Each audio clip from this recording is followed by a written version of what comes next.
इस सरकार की व्यवस्था से भी मैं बहुत प्रसन्न हूँ। इतनी बड़ी भीड़ को सरकार ने नियंत्रित किया। बहुत साधुवाद की पात्र है सरकार। सनातन को भी अमर कर देने वाला स्नान है। जो सनातन था लेकिन थोड़ी डेंटिंग होनी जा रही थी, उसकी भी पेंटिंग इस कुंभ में हो जाएगी। बच्चे पाश्चात्य संस्कृति के और इसलिए बढ़ते हैं क्योंकि अपनी संस्कृति को बहुत उजागर करके बताते हैं। हम जिस दिन बताना शुरू करेंगे उस दिन अपने आप ही बच्चे इस तरफ आने लगेंगे। आज महाकुंभ 2025 का पहला अमृत स्नान है।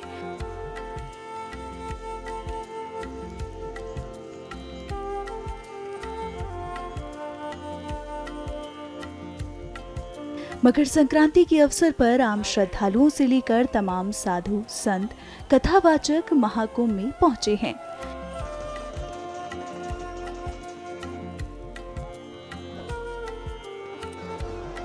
जगत गुरु स्वामी रामभद्राचार्य मकर संक्रांति के अवसर पर महाकुंभ 2025 में त्रिवेणी संगम पर अमृत स्नान करने के लिए पहुंचे।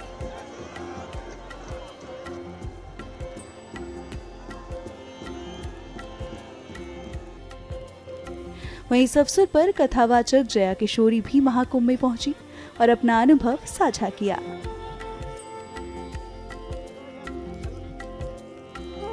वहीं अन्य आध्यात्मिक गुरुओं ने भी अपनी प्रतिक्रिया में बताया कि वे यहां आकर कैसा महसूस कर रहे हैं।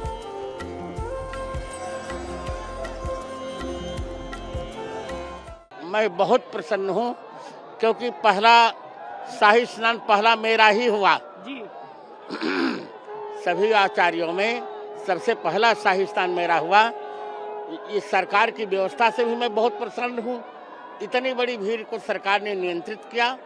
बहुत साधुवाद की पात्र है सरकार। ये अमृत का स्नान ये अमर कर देने वाला स्नान है। सच मानो तो सनातन को भी अमर कर देने वाला स्नान है। जो सनातन था लेकिन थोड़ी डेंटिंग होनी जा रही थी, उसकी भी पेंटिंग इस कुंभ में हो जाएगी। पक्की बात है। जो डेंट थोड़ा सा आया था ना, कुछ बातों की वजह से, कुछ स्लोगन की वजह से, कुछ नैरेटिव की वजह से, इस कुंभ के बाद पक्का मानो कुंभ होते होते नैरेटिव भी गिरेंगे, नारे भी गिरेंगे, डेंटिंग भी खत्म होगी और पेंटिंग भी होगी। फिर वापस चमकता हुआ सूरज सनातन का, भारत का। और मैं सनातन की बात इसलिए कर रहा हूँ क्योंकि सनातन संस्कृति का मतलब है सबकी संस्कृति।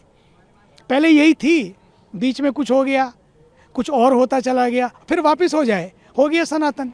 और साथ ही साथ सनातन की संस्कृति क्या है? मानवता की संस्कृति है। वो कहती है not my way is highway. एक होता कि my way is no way, my way is highway, पर सनातन कहता है एवरी वे इज़ माई वे। साथ चलो, मिलकर चलो, अपने अपने ढंग से पूजा करो, अपने अपने ढंग से भक्ति करो, लेकिन देशभक्ति सारे मिलकर करो। यही तो यात्रा है सनातन की, जो किसी को कष्ट नहीं पहुंचाती है, जो नहीं चाहती है कि कोई दुखी हो, कोई कष्ट पाए, किसी का अपमान हो। अपने अपने ढंग से पूजा करो, worship your own and respect all. यही तो सनातन की यात्रा है। भारत माता की जय। भक्तों का सैलाब आया है, वो दर्शन पहली बार मैंने किया, मुझे बड़ी खुशी है। मैं चाहूंगी हर व्यक्ति, देश का हर सदस्य इसके दर्शन कर सके, ये मेरी कामना होगी। तो सभी जरूर आए। पहले शाही स्नान, अब अमृत स्नान कैसे? देखिए, मैं तो बहुत सुंदर तरीके से देखती हूँ। मुझे लगता है, मैं अपनी कथाओं में कहती हूँ कि बच्चे पाश्चात्य संस्कृति के और इसलिए बढ़ते हैं क्योंकि अपनी संस्कृति को बहुत उजागर करके बताते हैं। हम जिस दिन बताना शुरू करेंगे उस दिन अपने आप ही बच्चे इस तरफ आने लगेंगे। तो ये एक तरीके का वही है कि हम उजागर करके अपनी संस्कृति, अपना धर्म, अपने संस्कार दुनिया को दिखा रहे हैं, जिससे बच्चे आकर्षित हो, युवा आकर्षित हो और उनका ध्यान भगवान में, भक्ति में, धर्म में और संस्कृति में जुड़े। आज हम लोग संगम तीज पे हैं। 2025 महाकुंभ का पहला अमृत स्नान है और हमें बड़ी खुशी है कि इस स्नान की भागीदारी हम बने। मकर संक्रांति की सबको शुभकामनाएं। जय श्री महाकाल, ओम नमो नारायण। आज पहला शाही स्नान है। इस अवसर पर बहुत ज्यादा भीड़ उमड़ चली है और पूरा विश्व का जन सैलाब इस धरती पर उतर आया है। ऐसा लग रहा है कि पूरे विश्व में एक क्रांति पैदा हो गई है। इसलिए मोदी जी और योगी जी को हमारे जूना अखाड़े की ओर से बहुत बहुत साधुवाद। इतना सुंदर ऐसा मौका दिया जिसमें सारे विश्व के लोग आकर के संगम में स्नान करेंगे और अपने पुण्य के भागी बनेंगे।